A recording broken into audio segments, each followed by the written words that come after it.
message today, he that hath ears, entering the kingdom by hearing. Welcome back to By What Authority? I'm your host, Raymond, and today we're stepping into a truth Jesus repeats so often that it becomes the dividing line between those who follow him and those who only watch him. It's the difference between being near the kingdom and actually entering in. Jesus says, "My sheep hear my voice." And he ends Luke 14 with, "He that hath ears to hear, let him hear." Those aren't two separate statements. They are one revelation. The kingdom of God is not entered by seeing Jesus. It is entered by hearing him. Let's walk through this together. Now, seeing Jesus is not enough. Luke 14 is a chapter full of people who saw Jesus. The Pharisees saw him heal the man with dropsy. The guests saw the table, the invited saw the feast, the crowd saw the miracles. But here's the tragedy. None of that brought them into the kingdom. They were close enough to observe him, but too closed to hear him. The Pharisees watched him with suspicion. The guests watched him with pride. The invited watched the feast with excuses.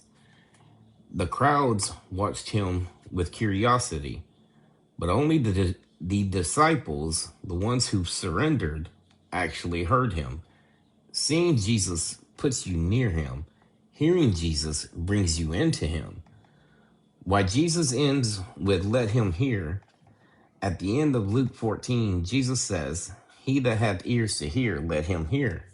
That's not a poetic flourish. It's a warning. It means not everyone who has ears actually listens. And in Luke 14, every group that refused to hear him ended up outside the kingdom invitation. The watchers were silent. The proud were unmoved. The invited were distracted. The crowds were uncommitted. So Jesus ends the chapter with a dividing line. If you can hear me, enter. If you cannot, you will remain outside. Hearing is the doorway to entering. Jesus never said the kingdom comes automatically. He said, strive to enter. Enter by the narrow gate. Except a man be born again, he cannot enter into the kingdom. Not everyone who says, "Lord, Lord," but he who does the will of my Father. And you cannot do his will unless you first hear his voice. This is why Jesus ties hearing to identity.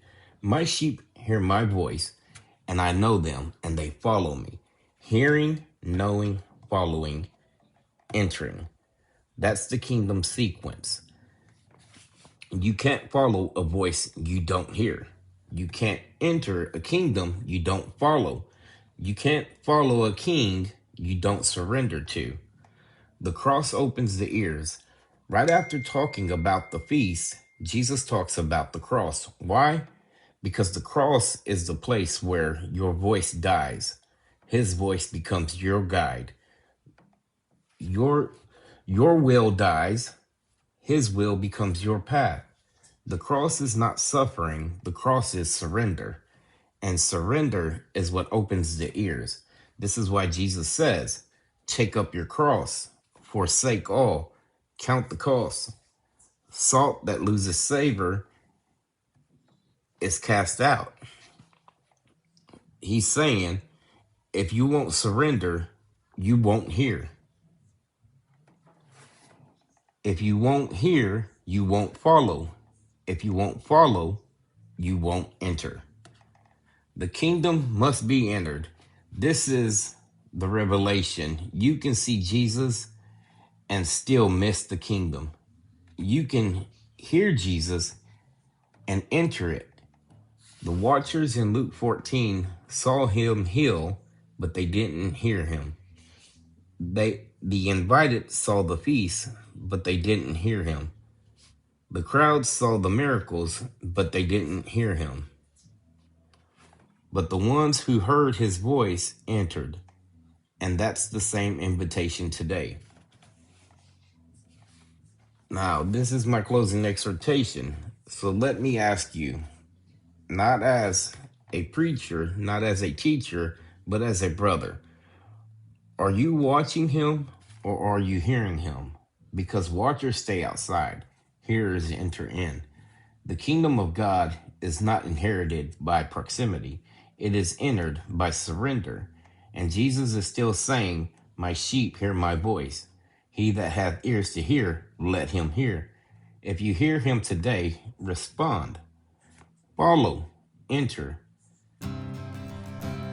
Thank you for joining me today on By What Authority. My prayer is that you don't just hear my voice, but that you hear his, because the ones who hear him are the ones who belong to him. Until next time, may you have ears to hear and the courage to enter in.